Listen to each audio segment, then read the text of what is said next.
Well, the first thing I'd say to somebody who was endeavoring to join the military, hell, my kids might make that choice someday. I have to be willing to accept that possibility.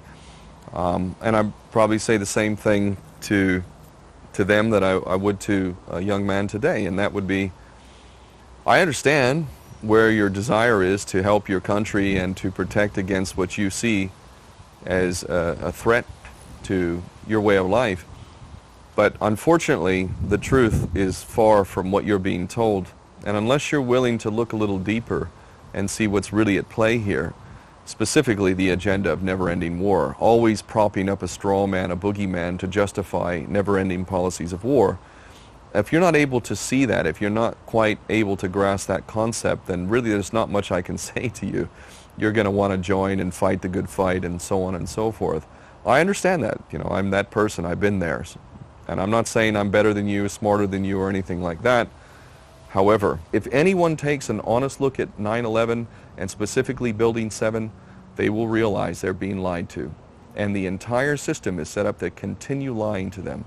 That tells you a lot about not only how much our government feels about us, but also about what our government's real agenda is and what they're really endorsing, which is a never-ending state of war. These people are psychopaths. They don't have compassion and empathy like a healthy human being does. They don't care about you or me. They don't care about the military. They call us heroes to their media and whatnot. They don't give a shit about us at all. And they certainly don't give a shit about the Iraqi people or the Iranian people or any people for that matter. So if you want to understand the way the world functions, you need to look at it from the perspective of a psychopath who is drunk on his own power. Now, if you can get into that place and start to look at the way the world functions, you're going to find that it all makes perfect sense. Keep in mind, these people also have spent their trillions and trillions of dollars and pounds on building things such as underground compounds, which I don't know if you've got an invitation, but I don't. And these people are so nuts that they are willing, in my opinion, to set off a third world war. Look at the policies with regards to antagonizing Russia. What the hell are we doing? We're picking a fight with a nation. Is Russia seriously a threat to Europe or the West? That's just ridiculous. Of course they're not. Why would you do such a thing? Would a sane, healthy human being carry out a policy like that? No. No. But if you're a psychopath who sees that the only way that you can maintain your position of power is to divide people, then you see war as a good thing. For you, war is great. So everything you can do to get people to fight a war against each other and keep fighting each other is good for you. Now, if you're sane, that doesn't make sense.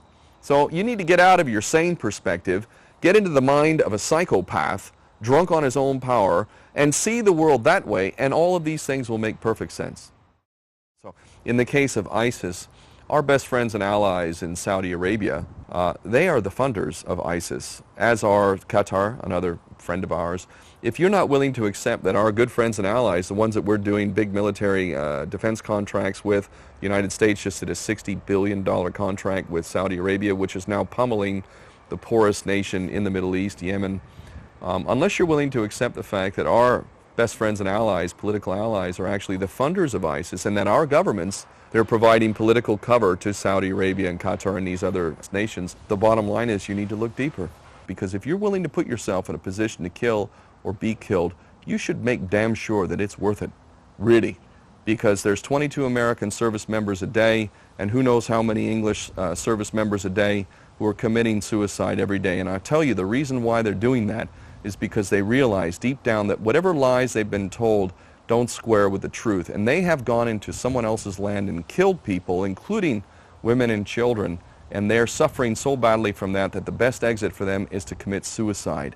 If you have a fighting spirit, if you're a warrior and you want to if you want to fight, then fight the right cause, fight the just cause, fight a cause that will serve all humanity, not some bogus agenda manipulated by the powers that be to get you to go fight wars for a bunch of chicken hawk cowards who will never go off and do the killing that they're ordering you to commit, and they certainly won't have their children going there anyway.